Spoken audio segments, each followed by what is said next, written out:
welcome to the African Exodus show. I'm your host, Tierney Cherie, coming to you with a new video. Before we get started with today's segment, I want to remind you all, if you have not already gone to the link down below, please do and hit the Telegram channel for African Exodus. That is where I update people, where I can stay connected with you outside of YouTube.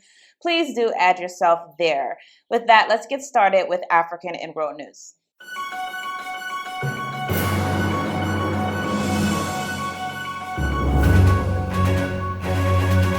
This story is very, very sad, but it's surprisingly, or not surprisingly, being ignored by the mainstream media. This is one, though, that I think we can seriously pay attention to, because it's telling us where they're trying to put their focus on as far as those who are behind the scenes, who are trying to control Africa's destiny. So let's get into what happened in Uganda. Now, Uganda is grieving relatives burying their dead after a school attack on children. A bereaved Ugandan town in the country's west began burying victims of an attack by suspected extremist rebels. At least 41 people were killed near the DRC border. In addition to the 38 students, 38 children, 38 students, let's focus, give that all of the focus it needs. 38 children who are innocent or are no longer alive right now. In addition to the 38 students, the victims include a school guard and 3 civilians. At least 2 of them, members of the same family, were buried on Sunday, June 18th. The suspected attack on the secondary school on June 16th, and during that attack, there were burnt victims beyond recognition. Again, children, school children, burnt beyond recognition. Others were hacked to death. The attack, which left residents terrorized, is blamed on an allied Democratic Force group. The group claims responsibility for the attacks and has established ties with the Islamic State group. Very horrific, very graphic, and very, very devastating. Again, 38 students hacked to death or burned to death, and yet mainstream media are focused on Uganda for other issues, focused on Uganda as far as their LGBT law, but they're not talking about this horrible thing that happened to students. We know, obviously, if it were a different country, a whiter country, that would not be the case. Now, I want us to talk about this group, though. It says the ADF has been accused of launching many attacks in recent years targeting civilians in remote parts of eastern Congo, including one in March in which 19 people were killed. Again, as I said earlier, this group is linked to the Islamic State, or what we know as Al Qaeda. This group, which is inside of Uganda, is linked to an organization that originated not in the African continent. And we're finding a lot of the terrorist groups, so-called terrorist groups, but I think they're actually groups that are affiliated with the deep state. These groups are literally starting out in one region, the Middle East, and now really infiltrating Africa, unlike any other continent in the world.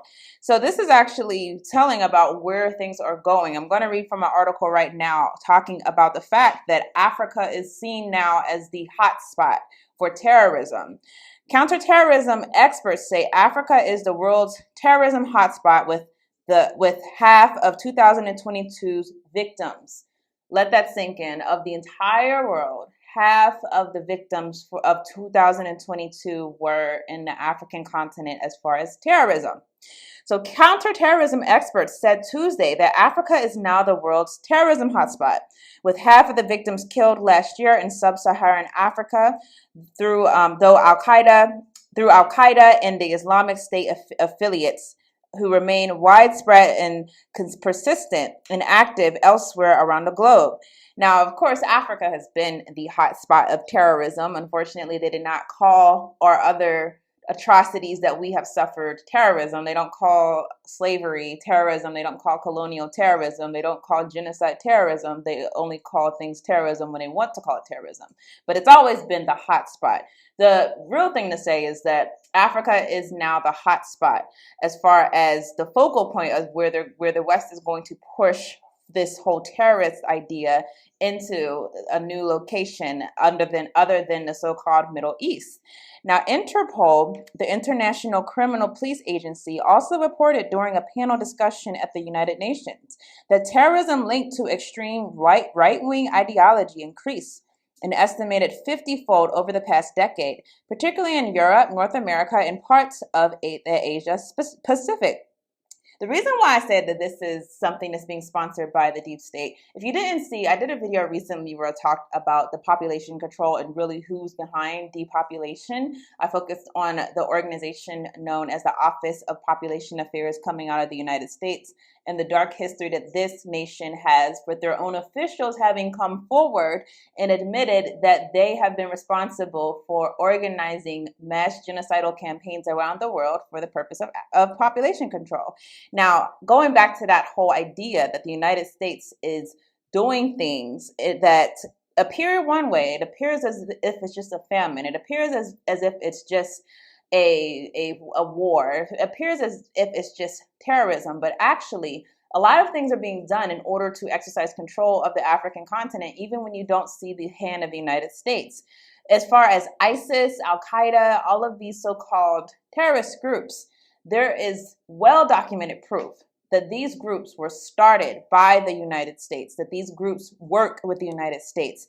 And although they try to act like these groups went rogue all of a sudden, the truth is that these same groups still are working with the United States. So I'm going to go through an article. This is actually from 2014, but I want you to understand where I talk about the first story, 38 children hacked to death, burned to death by a group known as Al Qaeda. If you don't know the origins of Al Qaeda, it's time that you know that this is an organization that, again, was started by the United States government.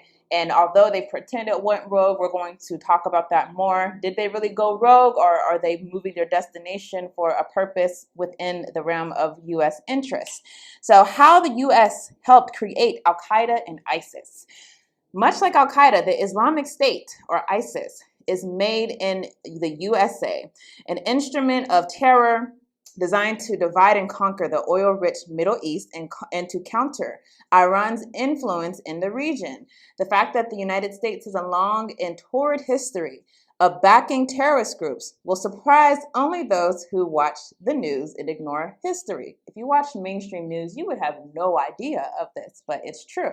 If you actually learn history, if you actually learn about your government, if you are based in the US, or your government if you are based inside of the UK or in France, you will learn that this type of thing happening is not uncommon. During the 1970s, the CIA used the Muslim Brotherhood, another group that was, again, paraded all over the media, trying to rile up emotions, rile up fear in the American public to basically throw all their funds towards another war. Muslim Brotherhood in Egypt is a barrier both to thwart Soviet expansion and prevent the spread of Marxist ideology among Arab masses.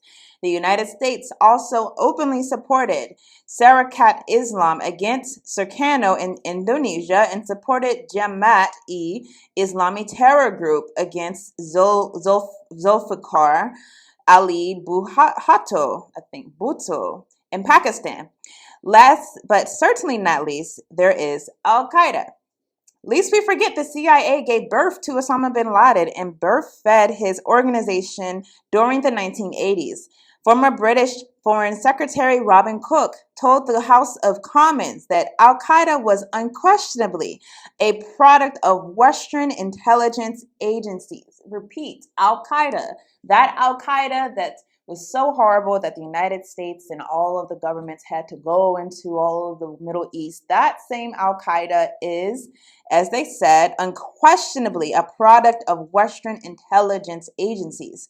Mr. Cook explained that Al Qaeda, which literally it means an abbreviation of the database. Did you know that? Al Qaeda actually means the database.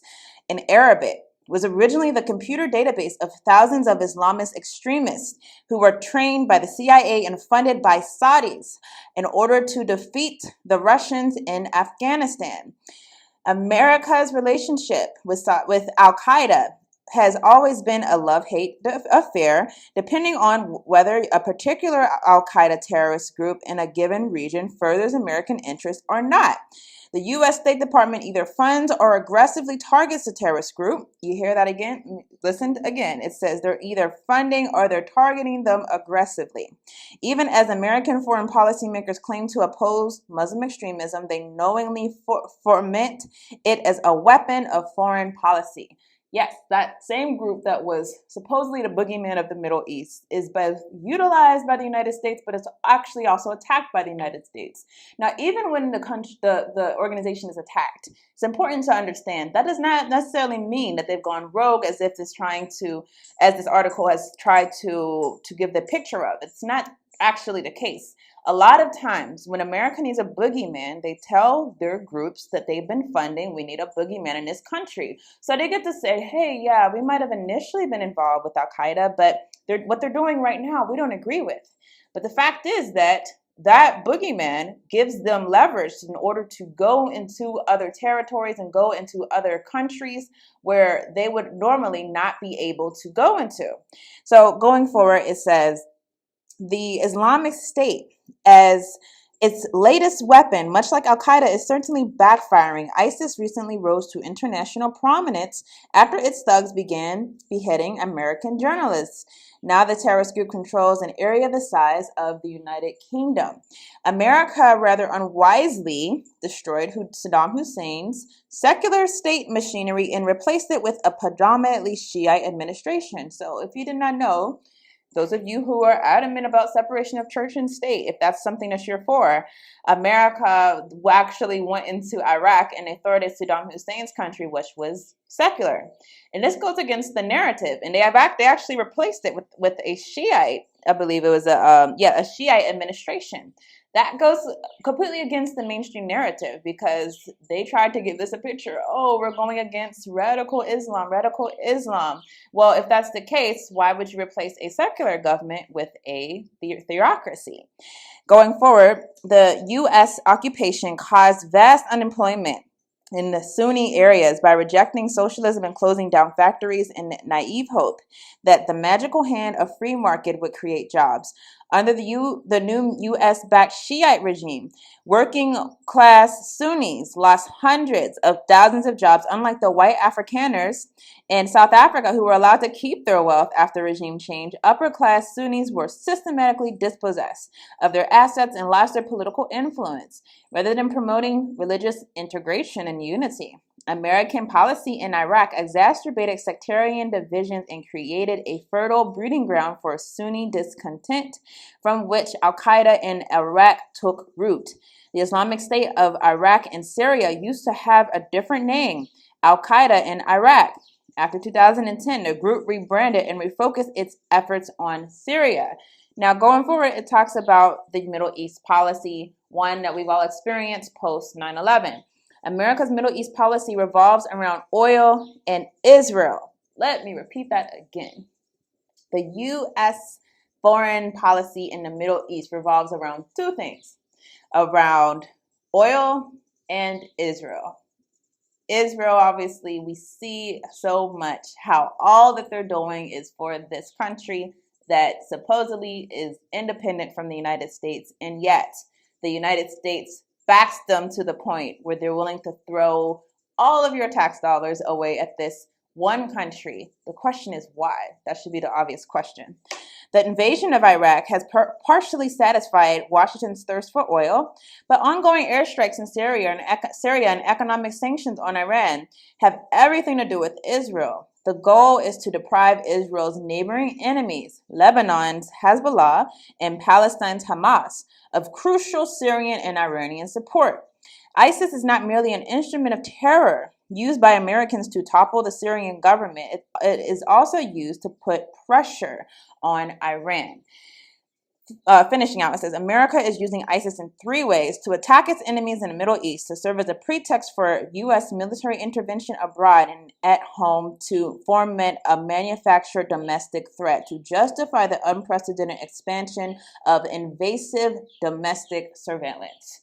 I hope that was enough for you to draw the conclusion that I'm going to put forth. That is that The fact that now, of all times, we see Africa being infiltrated with terrorism.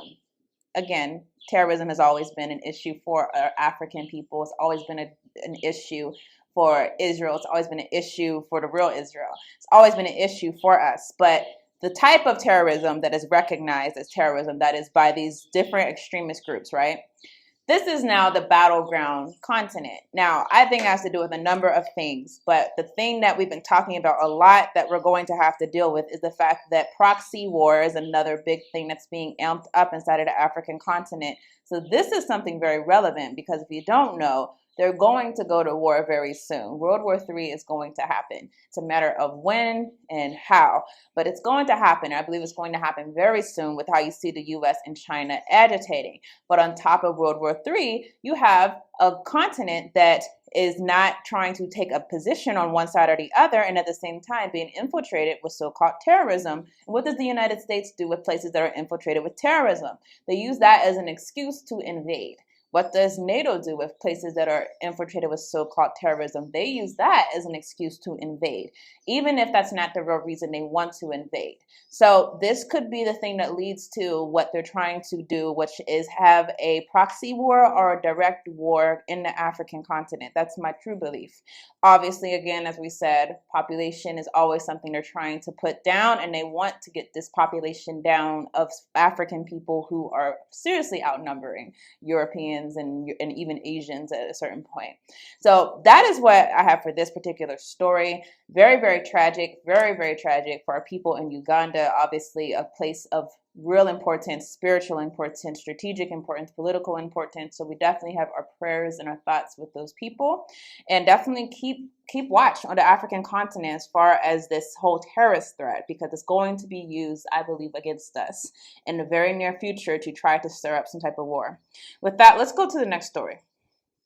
So once again, we have to talk about Africa and what's going on with Ukraine and Russia, because this war right now is one that I hope you're paying attention to. It's going to have vast implications as far as the change in season and tide of the place where we're in history. So it says that if you have not heard, Ukraine's war, Ramaphosa had an impactful, he says, African peace mission when he went to Ukraine, and he also went to Russia.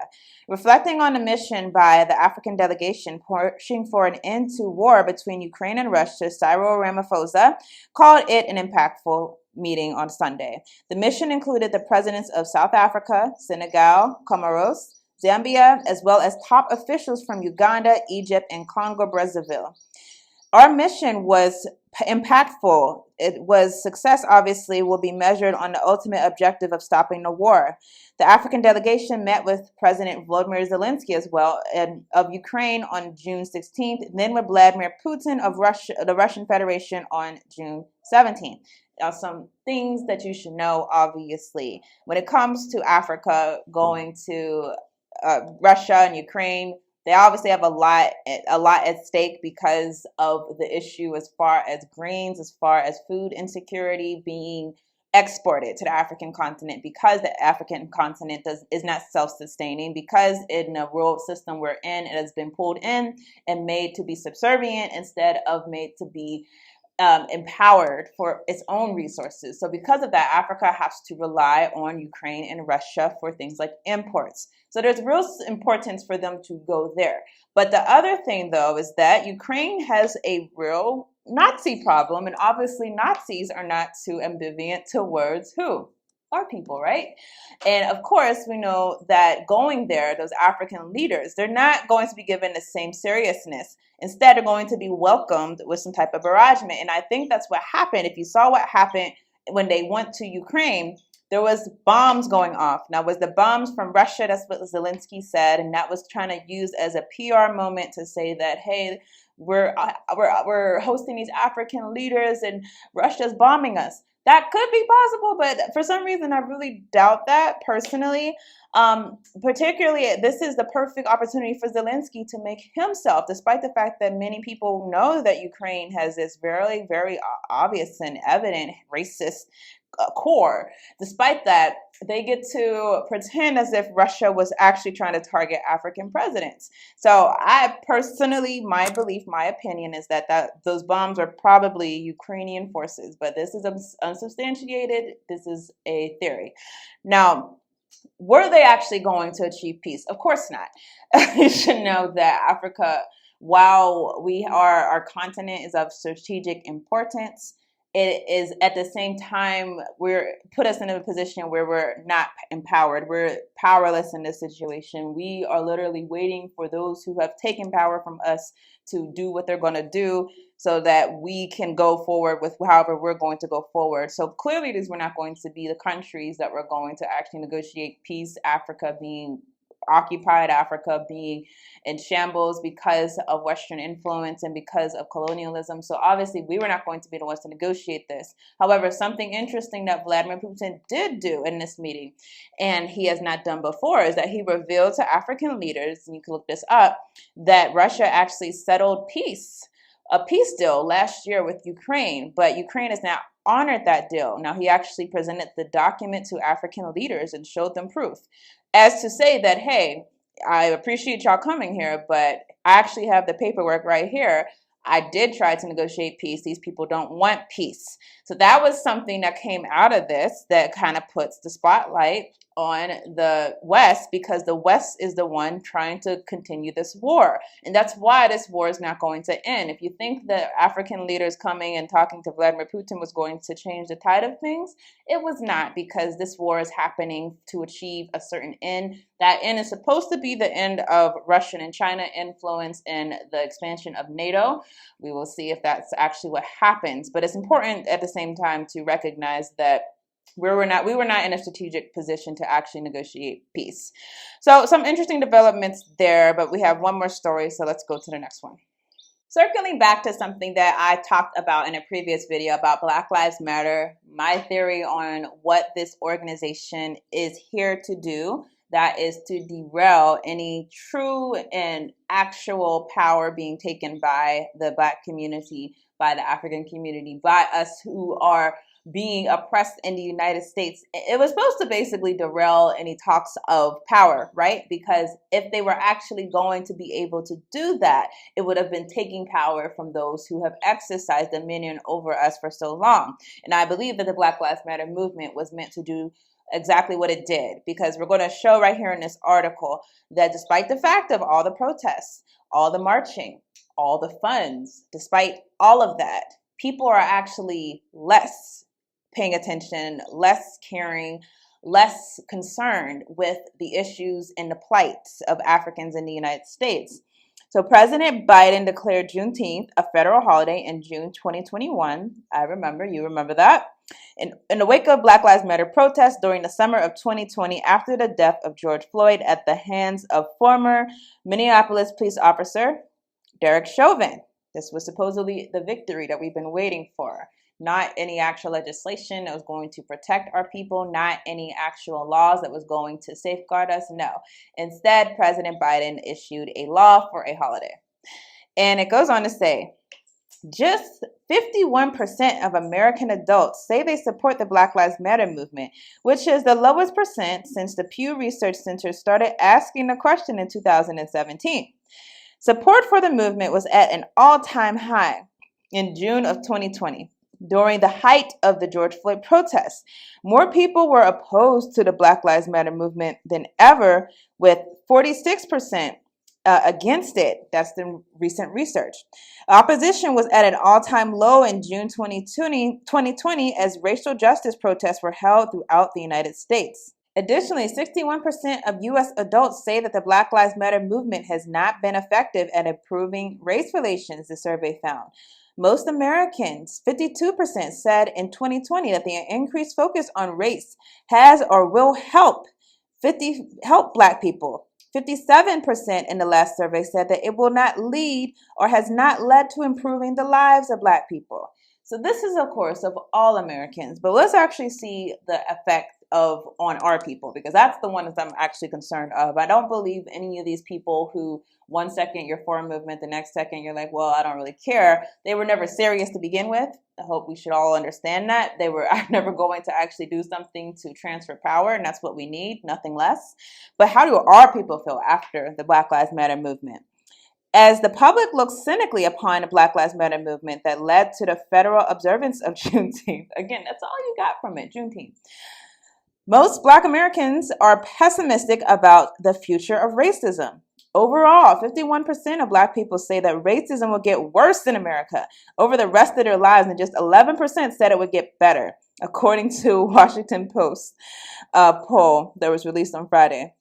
Additionally, the poll also showed that 69% of Black Americans said it was more dangerous to be a Black teenager in America than they were when they were teens. And to be clear, as far as why it's more dangerous, it's not just because of the police, it's because of the guns that are being put in our communities, because of the drugs that are put in our communities, because of these gangs that, just like the terrorists who are state-sponsored, honestly, understand some of these gangs are not from us. Some of these things are happening because people are sponsoring them in our communities. There's a lot of reasons we don't feel safe, but on top of that, obviously, we have the police terrorism issue. So this is not surprising, because when you have a movement that's based on emotion and not based on actual plans and concrete plans to get power being the ability to not be dependent on your oppressor to take care of you, because you will be able to take care of yourself. You'll be able to protect yourself. You'll be able to be organized yourself. You'll be able to control your own economics, that type of power. The only way that you get that is by actually taking real, thoughtful, and organized actions in order to achieve that. Not by going with a routine that's just going to wear down your emotions. The routine of the Black Lives Matter movement being, again, someone kills one of our people, we get upset, we go to social media, we play the video a bunch of times on repeat so that we can just re-traumatize ourselves. People start going out marching, they start talking, there's going to be justice, no peace. A while passes, things calm down, the police might decide that they're going to actually press charges against that individual. Things will die down for a little bit. But over time, we hear that the case is up for trial. What happens? People start getting upset again. People start protesting again. People start caring again. People start playing new videos again, only for the trial to end in an acquittal. And after that point, what happens? They protest, they chant, they're upset. But after some time, that is basically led to nothing. It was fruitless. And then after that, we're left at square one, waiting for the next African to die in the streets so that we can see a repeat of what happened before. That's what we've been doing for years now. So since Mike Brown, we've been on this hamster wheel that has not led to any actual bearing of success for our people, actual gains, actual ability to protect ourselves, all of that just for us to end up here, probably in a worse mental and emotional state than we were before we ever heard of a hashtag Black Lives Matter. That's what this organization was built to do. I truly believe that. So if we can see through it and understand that this is a actual plan of our enemies to get us in this state, then we can stop looking to it and start looking to concrete actions. The thing that we have to focus on is power. Power, again, can you protect yourself? Not will the state protect you. I'm going to give you the answer if you're wondering if the state can protect you. The answer is no. The state was never built to protect you. The state was only built to oppress you. You are in the way of them achieving their destiny. So for that reason, they're never going to take their foot off your neck. So with that ends this segment. I hope you all enjoyed it. Please do like, comment, and subscribe. And again, join my Telegram channel. Link is down below. I hope to see you all in the next video. Africa gave monotheism to the world, belief in one God. And at the time that Africa gave monotheism to the world, belief in one God, every other area surrounding Africa were believing in cows, were believing in moons, were believing in the sun. It was Africa and Africa alone that gave monotheism to the world. That is why Judaism had to be born in Africa. It presented the proper conditions for Judaism to be born there. Sigmund Freud, in his book Moses and Monotheism, His last book, and the book usually hidden, it's hard to get, and I don't see why. I find the book to be a particularly interesting book, and the conditions under which it were written. Mr. Freud began to write the book, I believe, in Austria. And because of Nazi occupation, he had to leave, and he took all the notes with him and went to Britain and hurried very much to write the book. Of course, this book, The Moses and Monotheism, here Freud comes to show through archaeological proofs, Freud comes to show through historical proof, Freud comes to throw through psychoanalytical proof that Judaism began in Africa, and not only this, but Moses himself was an African. Of course, the early priests of the religion were Africans, as they had to be. They were the ones who recorded the religion. Thus, when I take a position against Zionism, for example, when I hear people tell me that I'm anti-Semitic, which makes no sense at all because Judaism has nothing to do with Semitic people. One is a religion, the other is a biological specification, and the Palestinians certainly are Semitic. Mr. Arafat is a Semite. So if I support the Palestinians, I cannot be anti-Semitic, that's clear. But this is all confusion here. And this confusion is well done to keep people more confused. But we're revolutionaries and we believe in dialectics. Out of confusion comes clarity.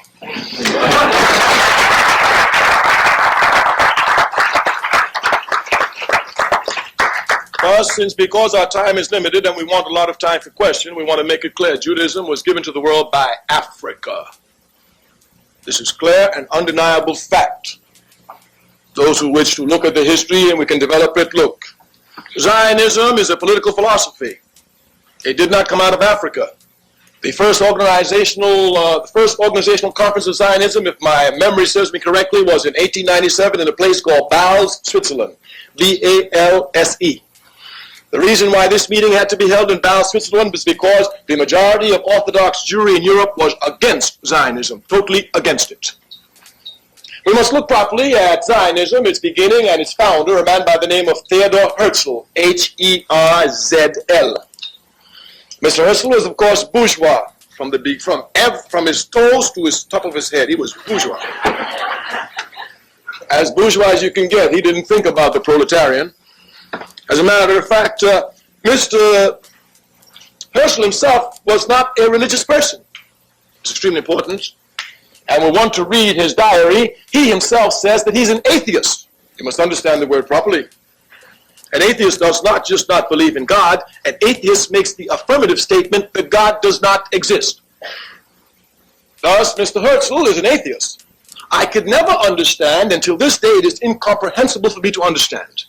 How is it that Zionism, a political philosophy, born thousands of miles away from Judaism, one born in Africa, the other in Europe, born thousands of years different from Africa, thousands of years difference, Judaism thousands of years ago, Zionism 1897.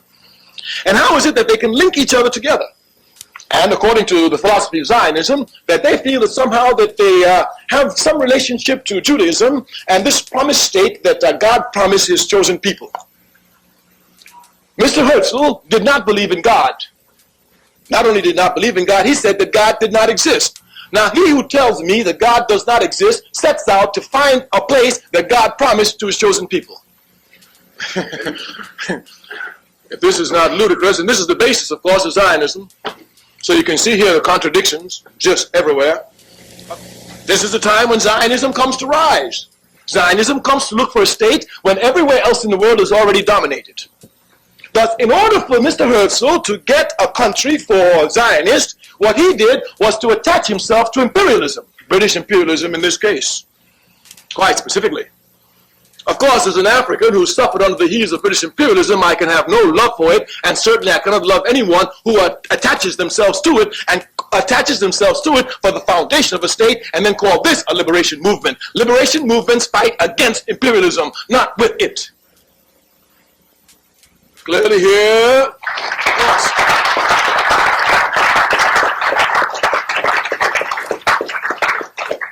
The legal foundation of the State of Israel is what is known as the Balfour Declaration. This declaration was issued in 1917. A man in the government of Britain named Balfour wrote a paper and promised the Jews a national home. The national home he promised them was an area which Britain was colonizing, Palestine. Palestine didn't belong to the British. Just like Ireland doesn't belong to the British, even though they have troops there.